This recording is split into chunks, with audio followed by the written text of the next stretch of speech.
Does your fear of being negatively judged by others stop you from being yourself and makes you feel like you're hiding behind a mask? Living like this for too long will leave you feeling unfulfilled, unsatisfied, and even empty. And I know because this used to be me when I started my self-growth journey. But today I can tell you there is another way. And in this episode, I want to share with you 13 ways in which you can accept yourself, love who you are, land on your own worth, and really be your authentic self.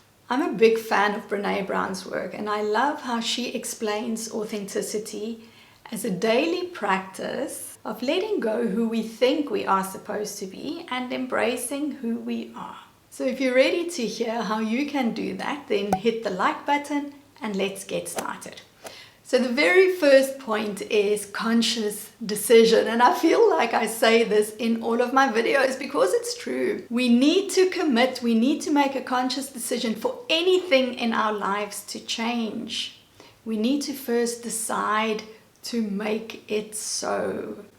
And so often, even when you don't choose something, even when you don't make a decision about something, when you hold yourself back, that in itself is a decision. In order for you to really embrace your authentic self and love who you are, accept all of yourself, you have to decide that this is now what you are going to apply yourself to.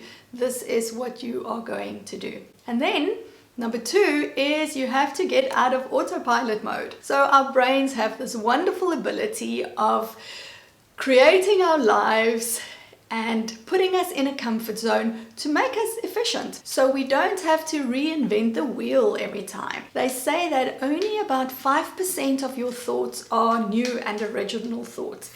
95% of you is habitual. You have habitual thoughts and habitual patterns which are always playing out. And obviously, when we go into autopilot mode, this is what happens. And we go into autopilot mode in so many different ways. It's so easy when someone says something to you, immediately there's a response or a trigger, and you always say the same thing, you always end up doing the same thing. It happens maybe when you drive to work, you get to work and you can't even remember the road that you took. Our brains go into autopilot mode all the time. And you have to then make the conscious decision to override that, to start to live more consciously and drop from your mind, from that autopilot into your body so that you can access the present moment. This is where you're living in the here and now. And this is where your authentic self can be found, in the here and now. And then our next step is to be in integrity with yourself. Now, I always speak of our personal power as being contained in a bucket.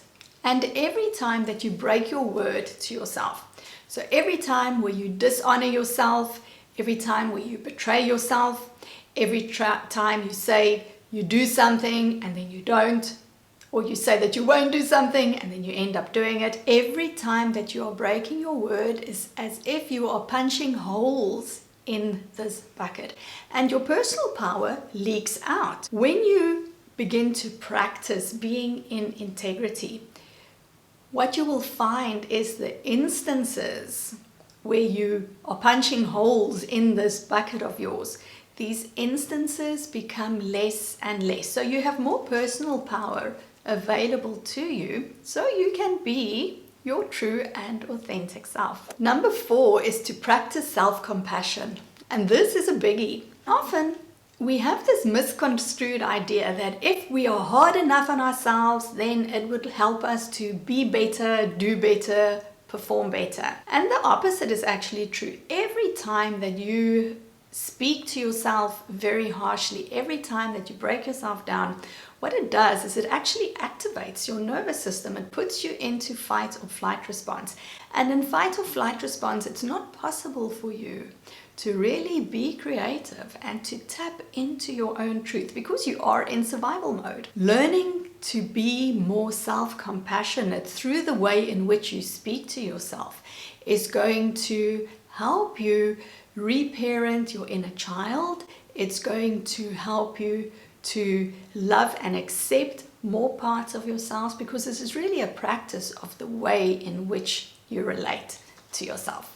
Number 5 is to trust yourself and to connect to your inner wisdom. This is something that I'm very passionate about. If you've seen any of my other videos, we have so much truth and wisdom accessible to us. We often think that we can only solve our lives and live our lives through the level of the mind, but our own wisdom is such a powerful guiding force.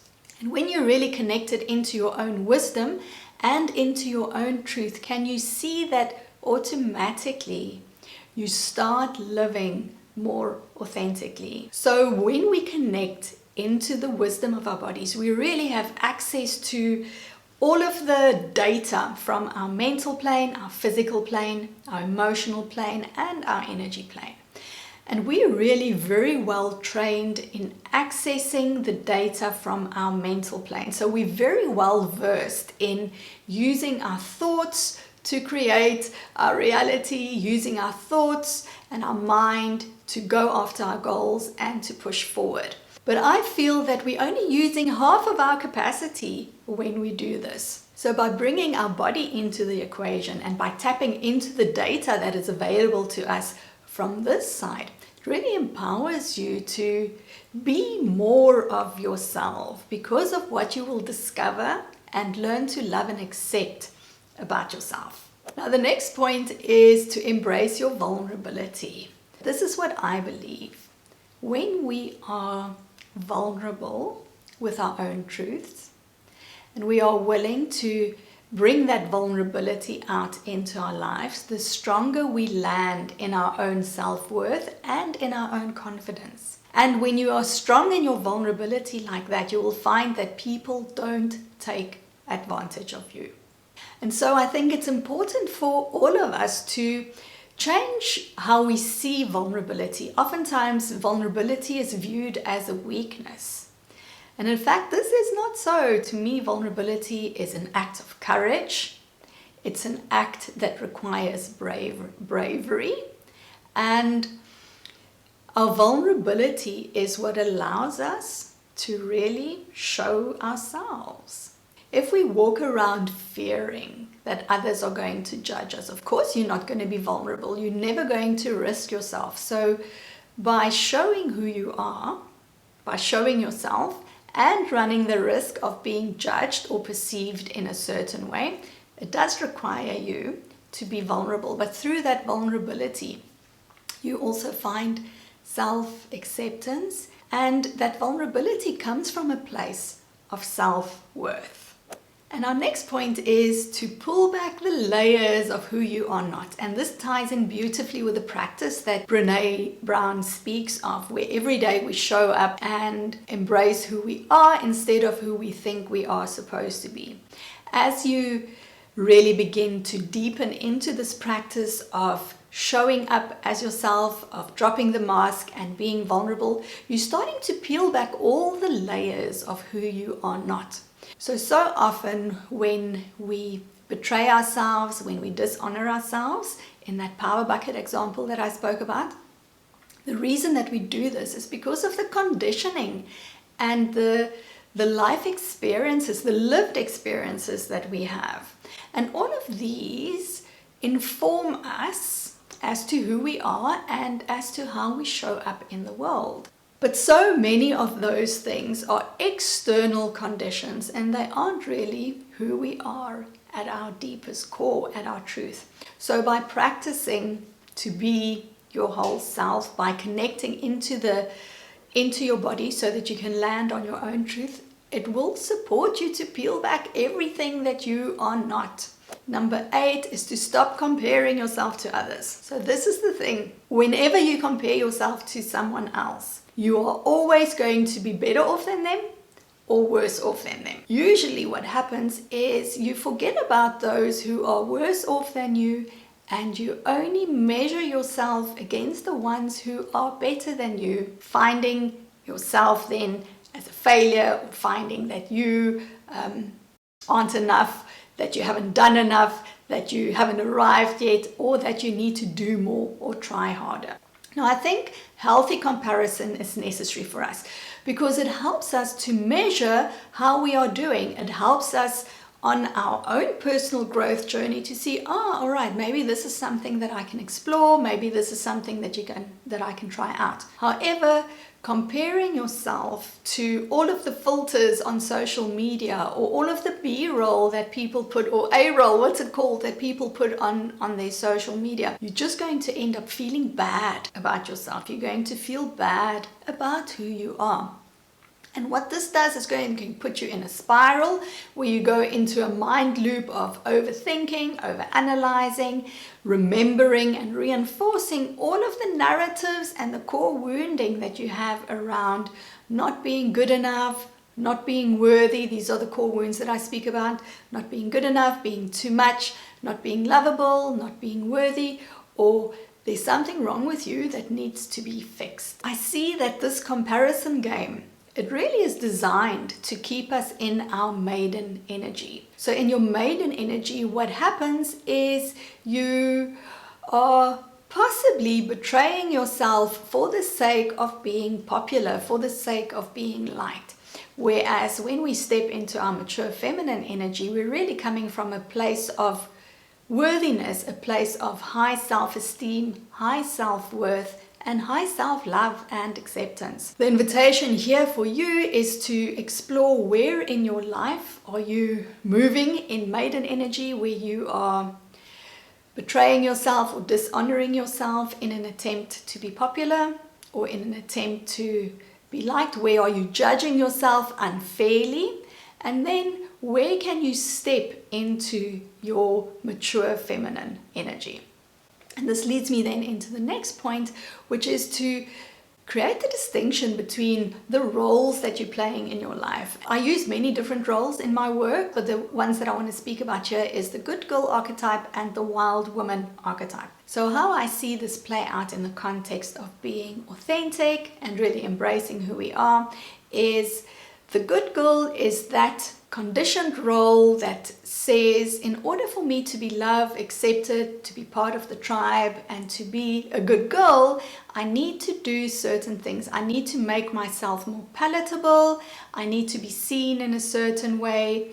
I can't be too much of this or not enough of that. So we're really offering a curated version of ourselves to the world. In the process, though, what happens is our own needs and our desires gets pushed to the side. When we feel nourished, when we feel valued in ourselves, when we honor our own needs and we have the confidence and the courage to speak that out into the world, it fulfills us on such a deep level, and this spreads out into the world, and it spreads out into everything that we touch. It spreads out into our community as well. And this is really then the realm of the wild woman. This is that fierce, unconditional self-love.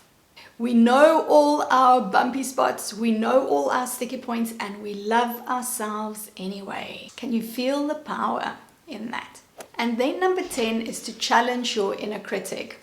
It's very easy to slip into the habit of fighting with yourself, getting angry with yourself, putting yourself down. Here I really invite you to call on the archetype of the warrior. When we are constantly in that battle with our inner critic, it really tends to put you in a victim mindset, where the way that you view the world, your narrative, your actions, your experience really comes from feeling disempowered and like life is happening to you. So this is a practice that you're going to find helpful when you have a very overactive and toxic inner critic. Whenever you notice that you have this inner critic, knocking you down and breaking you down, and you are in this overthinking, overanalyzing mode, see if you can just take a little step back and notice, where do you hear this inner critic from?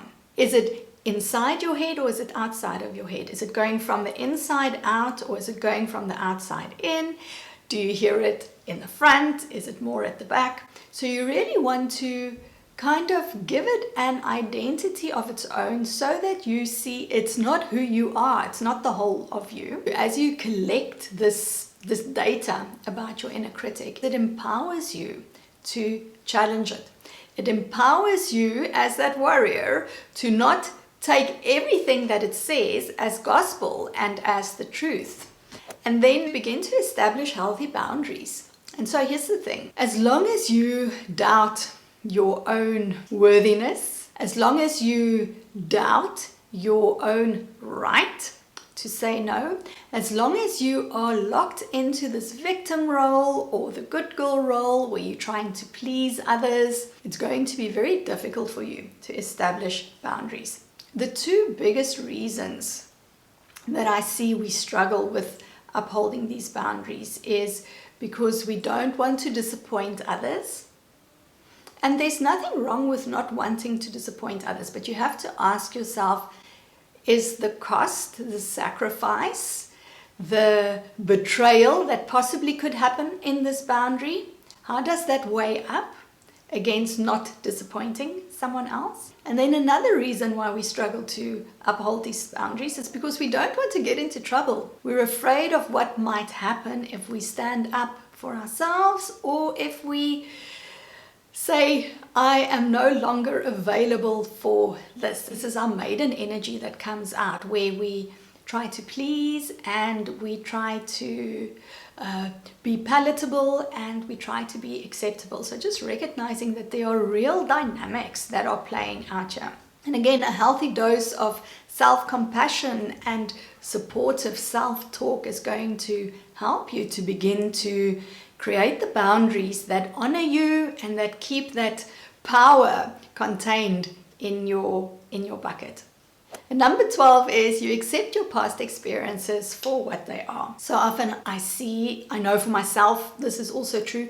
It's very easy to kind of latch on to an experience or a series of events that happened to you in your past and to let that define who you are today. And here I feel it's so important for us to again take responsibility for those things in our lives which we can change, and to take responsibility for those things in our lives that might be the way that they are because of these patterns and these habituations and 95% thinking that we have. And not doing this from a place of judgment or saying you should have known better, but just saying, I'm taking responsibility for this. I'm stepping into my warrior energy, that wild woman energy of me that says fiercely, I unconditionally love you no matter what.